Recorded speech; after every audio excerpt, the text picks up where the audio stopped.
Hello friends, कभी आपने अपने शब्दों को नोटिस किया है कि आप अपने शब्दों को किस तरह से यूज करते हैं? क्या कहते हैं आप?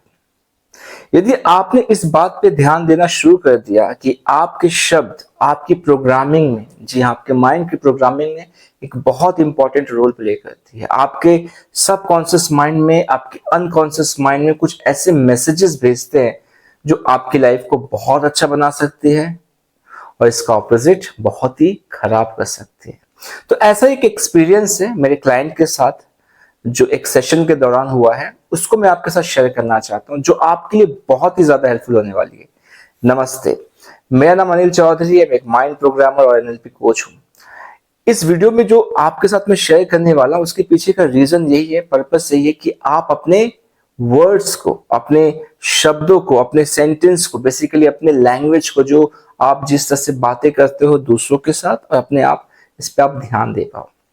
तो सेशन के दौरान क्या हुआ, मैंने सवाल पूछा अपने क्लाइंट से कि कैसा चल रहा है अभी आपकी लाइफ, सब कुछ कैसा है। जो रिप्रोग्रामिंग वाला मेरा कोर्स है, उसके क्लास के दौरान ये बातें हो रही थी। तो उन्होंने कहा कि एक लड़ाई चल रही है, एक वॉर चल रहा है मेरे सबकॉन्शियस माइंड के साथ। तो मैंने उनसे पूछा कि आपने ये वॉर, ये लड़ाई वाला शब्द क्यों यूज किया? आपको क्या लगता है कि लड़ाई किसके साथ की जाती है? जिसके साथ हम लड़ाई करते हैं वो हमारा दुश्मन होता है या दोस्त होता है? क्या हम दोस्त के साथ वॉर करते हैं या दुश्मन के साथ करते हैं? तो उनको समझ में आ गया एग्जैक्टली कि मैं बोलना क्या चाह रहा हूं। तो उन्होंने कहा कि लड़ाई एक्चुअली दुश्मन के साथ होती। तो इनडायरेक्टली क्या हो रहा था कि वो अपने सबकॉन्शियस माइंड को, अपने अनकॉन्शियस माइंड को क्या कह रहे थे? अपना दुश्मन। आप सोचो, आपका अनकॉन्शियस माइंड क्या आपका दुश्मन है? बहुत सारे लोग इस तरह से ख्याल रखते हैं और जो ख्याल उनके मन में होता है वो उनके शब्दों में आ जाता है अनकॉन्शियसली। इसलिए वहां पे उनको एक नया वर्ड दिया गया। ठीक है, कभी कभी क्या होता है कि आप अपने अनकॉन्शियस माइंड के साथ एक तरह का कम्युनिकेशन करते हैं। कुछ आप करना चाहते हैं और आपका अनकॉन्शियस माइंड आपको उसको करने के लिए रोकता है, कभी कभी डिमोटिवेट करता है, कभी कभी आपको डराता है। तो आपको लगता है कि वो मुझे हेल्प नहीं कर रहा है, मुझे नर्वस कर रहा है।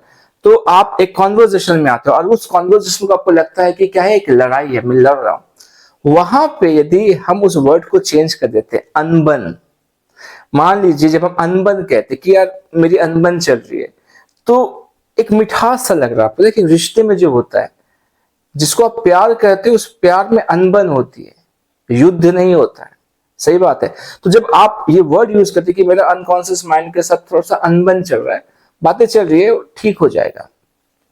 तो इस शब्द से क्या बनता है कि प्यार है, आपके सबकॉन्शियस, आपके अनकॉन्शियस माइंड से आपके प्यार है। अभी एक सिचुएशन ऐसा जिससे आप डील कर रहे, कम्युनिकेट करते हैं। ये मैंने आपको एक छोटा सा एग्जांपल दिया। ऐसे बहुत सारे शब्द हैं जो हम बिना जाने उसको यूज कर रहे हैं। आपको ये समझना बहुत ज्यादा जरूरी है और इसलिए इस चीज को समझिए कि आपका शब्द आपकी माइंड की क्या कर रही है? प्रोग्रामिंग कर रही है। आपका शब्द क्या कर रही है? आपके बिहेवियर को गाइड कर रही है। आपका शब्द क्या कर रही है? आपके वैल्यूज को बता रही है। आपका शब्द क्या कर रही है? आपके अंदर एक स्ट्रॉन्ग बिलीफ क्रिएट कर रही है कि हाँ, चीजें ऐसी ही है। तो इसलिए कहा जाता है कि हम थोड़ा कम बात करें, है ना, क्योंकि हम अपने शब्दों को थोड़ा सा सोच के यूज कर पाए।